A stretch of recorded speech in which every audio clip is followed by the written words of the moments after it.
You're watching Loudmouths.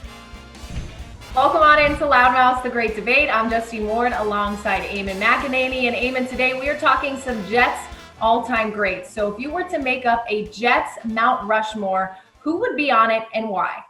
Justine, that's a lot of history to go through to come up with only four figures. So let's start with the automatics, and that's Joe Namath. Obviously, you can't talk Jets without Broadway Joe. He delivered the guarantee in Super Bowl III, had the Hall of Famer career. So obviously, Joe Namath goes up on the gangrene Mount Rushmore. My second pick is Curtis Martin. Even though he didn't play his entire career with the Jets, obviously a Hall of Famer. And his acquisition, Bill Parcells bringing him to the Jets from the Patriots, made the Jets contenders, made the franchise credible once again. I think it's probably the greatest acquisition in the history of the franchise. So Curtis Martin goes up on my Mount Rushmore. Then I go with Joe Klecko. Some might say Mark Gastineau. He was the more flamboyant player. He had the sack record before Strahan broke it. But I think when you think Jets, you think Joe Klecko. He resonates more with the Jet fan because of his lunch pail mentality and the great career he had, bolstering that defensive line for the New York Sack Exchange. And then my final pick, I'm going back to the Super Bowl III champions and going with Don Maynard, the wide receiver, had a Hall of Fame career, was with the Jets for a long time, and had a tremendous game in the 68 AFL title game against the Raiders with 2 touchdowns,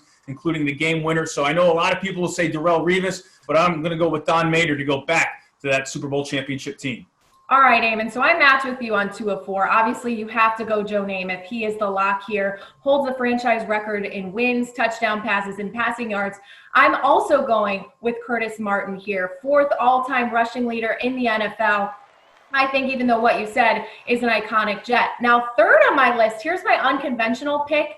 I'm going with DeBrickashaw Ferguson. This is a case of you don't know what you have until it's gone. Him and Nick Mangold anchored that offensive line. You look at Ferguson, missed 1 snap in a 10-year span. So he's 3rd on my Mount Rushmore. Now, 4th, you mentioned him, Darrelle Revis. I'm still going with Revis Island here. He was one of the lockdown corners in the league. Some argue one of the best quarterbacks in the game. And in my opinion, a first ballot Hall of Famer.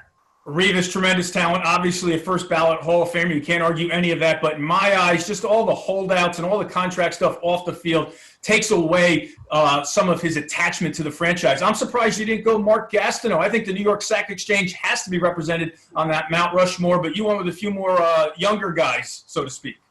Yes, I wanted to go with some people in some recent memory, and I know you mentioned Revis and, his return to the Jets. He did slow down a bit, but you can't discount what he did do in the game. If only we could have a 5th figure here, then we could add somebody else in, Eamon, but obviously it's hard to come down with 4.